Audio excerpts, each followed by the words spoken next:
So now you have generated the interest for your subject in your students. The next thing is to teach them the skills that will be required. The syllabus doesn't require you to do more than this transfer of skills. And that is where it has failed not only the students, but the teachers also. How so, you will ask? The current academia presumes that people naturally know the reasoning behind making the teacher teach the definition and the various terminologies, the various data, rules, notations, and actions. So they just provide the syllabus containing these and tell the teacher to teach them. Then they provide the examination, which will check whether the students were able to retain those skills. Some of the students who are predominated by the skill brain quadrant will exactly know what to do, and they will acquire the skills using the order prescribed in the syllabus. Then they will know that when the exams come, all they need to do is to recite what they were taught on the exam paper. However, those who are predominated by the other three quadrants, as well as those who have a predomination of the skill brain quadrant but not in the field of studies, will not be able to learn the skills as taught by the teacher using that syllabus. I know I'm talking a bit vaguely here, but I'm coming to the point.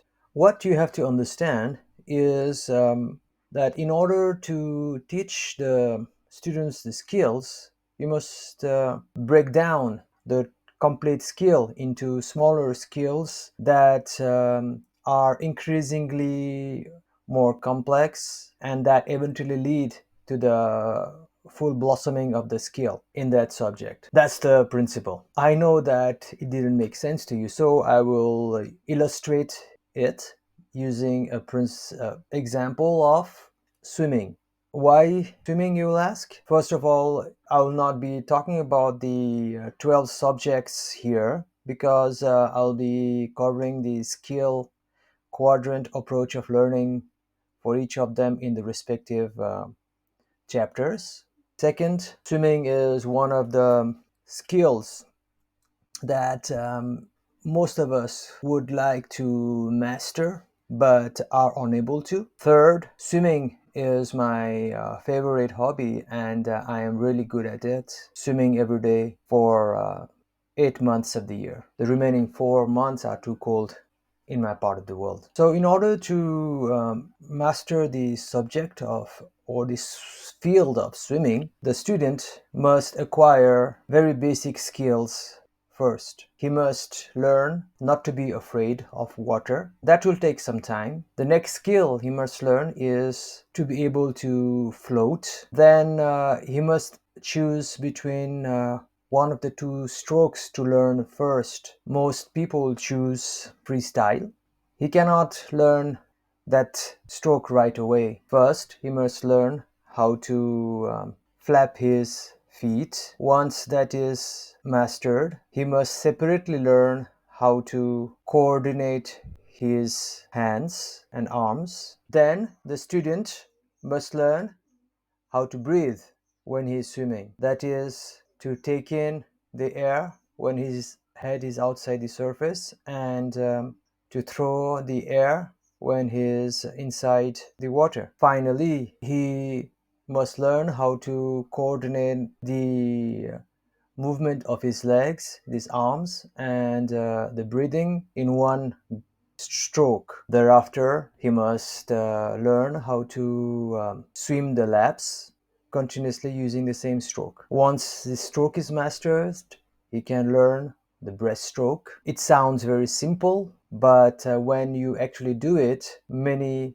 people get it wrong and they develop bad strokes That means that they get tired faster and they go slow. That is where the teacher comes in, whereby he can check where he is going wrong in that stroke and help the student learn the broken down skills correctly so that the total stroke becomes perfect. Then the level of difficulty can be increased to learn finally the butterfly stroke, which is the hardest. The same breaking down process of the skills into smaller skills and then joining all the skills together to produce the final stroke is repeated. The same principle is applied in the field of studies, but we are not aware of it because in order to reach the complete stroke, it would take us reaching the level of at least bachelor's degree in any subject. That is the reason people lose sight and they get confused. Taking the analogy of swimming, what happens is that many people reach a bachelor's degree where they're supposed to learn and master the butterfly stroke, but somehow they forgot to master the skill of floating. Now, can you imagine what would happen? The student is not able to float, and now he's supposed to swim the butterfly stroke. And so he will persevere and act or lie, whatever suits him best. He will even pass the exams by doing the butterfly stroke for just a few seconds before he sinks, and that is enough time to even get an A plus. However, most likely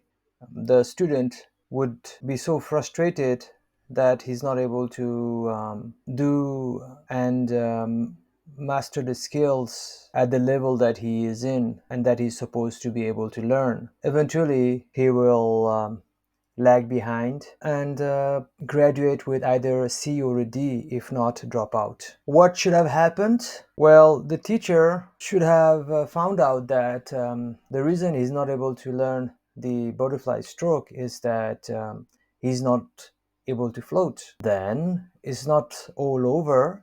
The teacher should go on to teach that particular student the skill that he didn't learn for various reasons. The student wants to pass the exam, please remember. It's just that he doesn't know why he's not able to do well in his studies. He just missed the lesson on floating and he's sinking. That's the problem. So once the teacher is able to make the proper diagnosis that the student is not able to show the butterfly stroke because he lacks the skill of floating, whereas the other skills are quite okay, the teacher should be humble enough to take the student aside and teaching that missing skill. Once that is done, the student will catch up and he will be able to learn the butterfly stroke. The reward for the teacher is that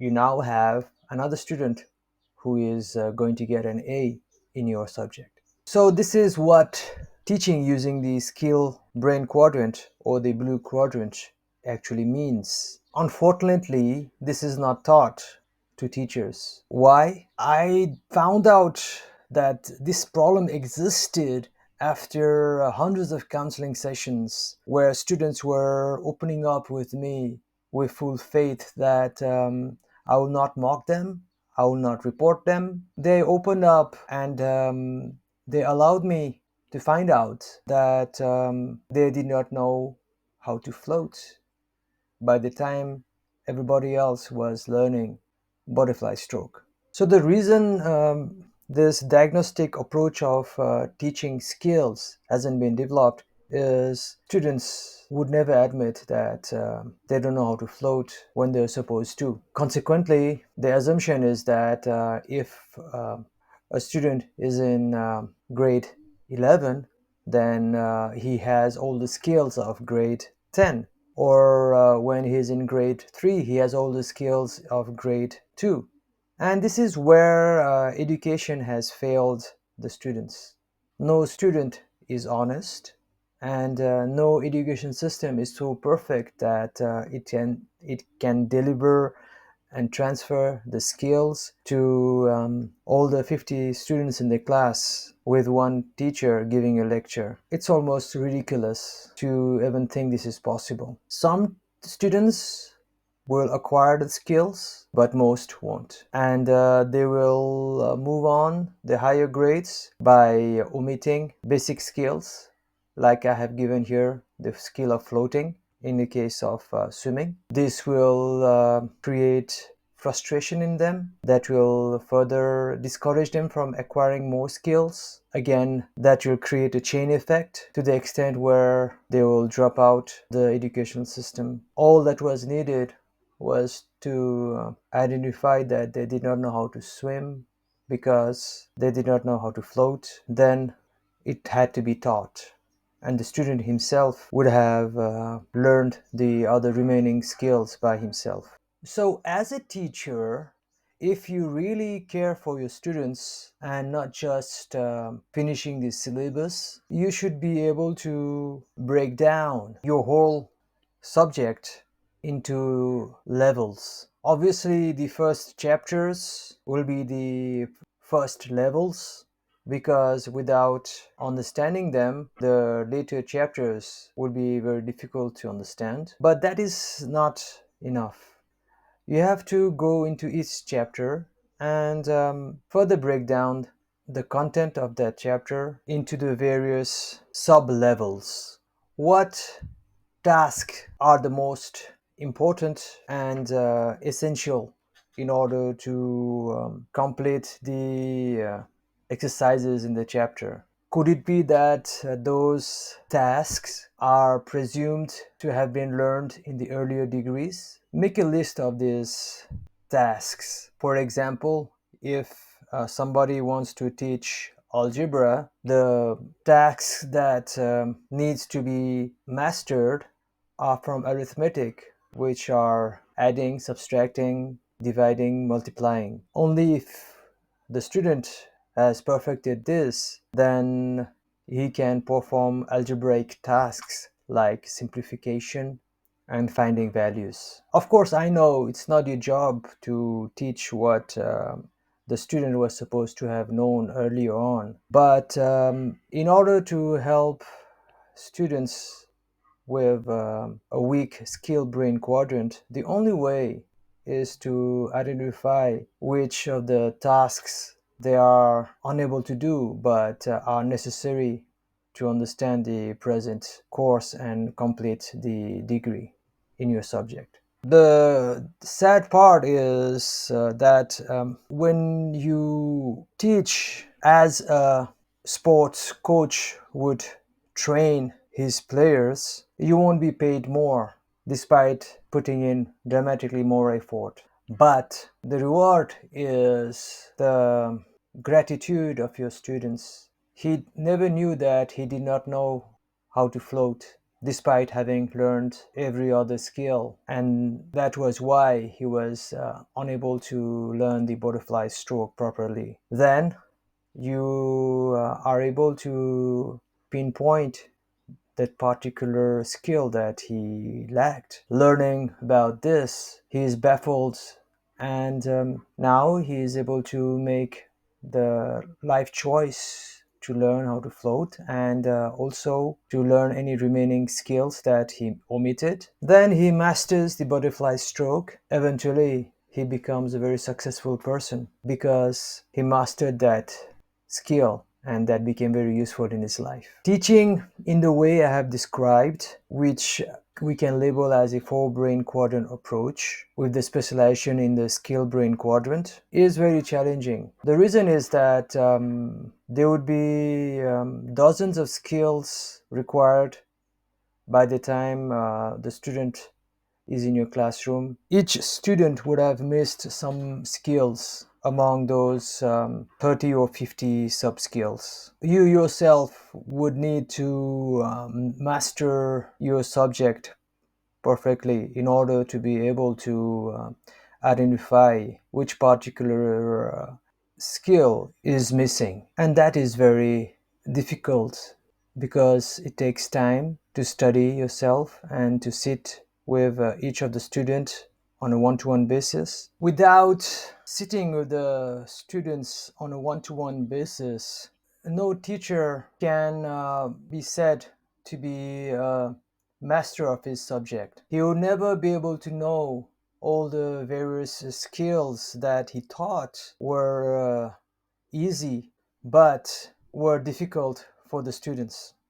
As a teacher, it's not enough to know from your point of view, but you have to know from the student's point of view. As we have discussed many times, teachers are naturally predominated by the skill brain quadrant. So they will master the skills quite easily. However, it's not true for most of the students who are not naturally talented for the subject you are teaching or even for the field of studies.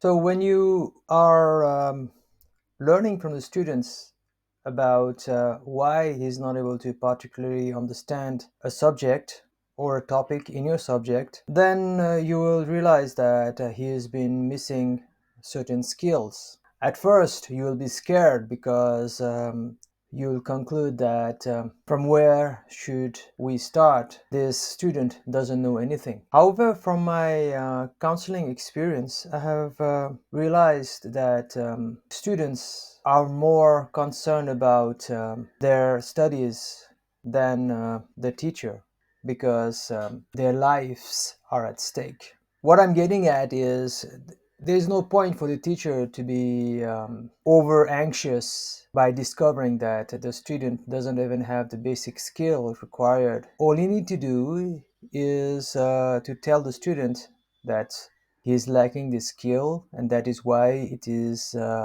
difficult for him to master that particular subject. Then you can guide him to an earlier class where he must have missed to learn that particular skill. It is then in the student's responsibility to either study the old textbooks or get a tutor for that particular lower class that will teach him that missing skill. And then nowadays there is YouTube, so they will also be able to refer to a useful video. Then, as a resourceful teacher, you should have videos for the various missing skills in your students that you would have identified over multiple counseling sessions. All this high demand that the four-brain learning approach is putting on you may seem above your pay grade, and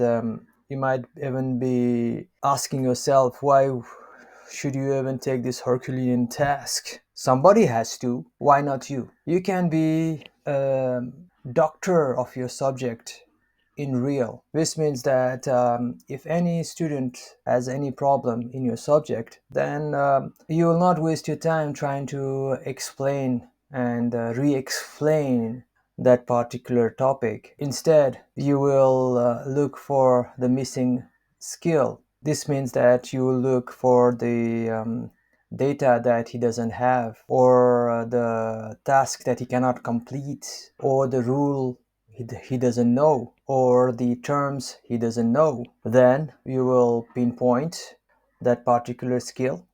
Thereafter, you will make your diagnosis that his poor performance in your subject is because of the missing skill or skills. Then you will provide him the prescription on how to learn those particular skills fast and effectively. In this way, you'll become almost a magician in your school or college or university. People will flock around you because you can turn a dumb student into a genius. In an academic year, even if you sit with one student every day, then you'd have covered all the students by the end of the year. In this way, you can guarantee much higher pass rates as well as the number of A's in your subject. That would make your status very high. Eventually, you could get better offers and more work. You could also command higher fees. The sky is the limit. Through this book, I am divulging the secrets of the great teachers. I know you already saw the great potential of the four brain learning approach. All the great teachers knew it or know it. However, they are not divulging their secrets, and I am divulging them. In this section, I described only the principles of the skill brain quadrant learning approach, which is the step 2 of the four brain learning approach. I'll be providing more detailed illustrations in the respective subjects in the upcoming 12 chapters. So if you are a math teacher, then you can directly jump there. If you are a physics teacher, then you can directly jump to that particular chapter. In the end of this section, I just want to tell you that knowing what I've just taught you, that is to break down the final skill into many sub skills, then to create levels of difficulties in order to teach your subject, is a great skill to have as a teacher. It is so fulfilling to see somebody that everybody else is calling dumb, stupid, ignorant transform into this energized, smart, and studious student just after one sitting with you. I highly encourage you to master this skill of skill brain quadrant teaching.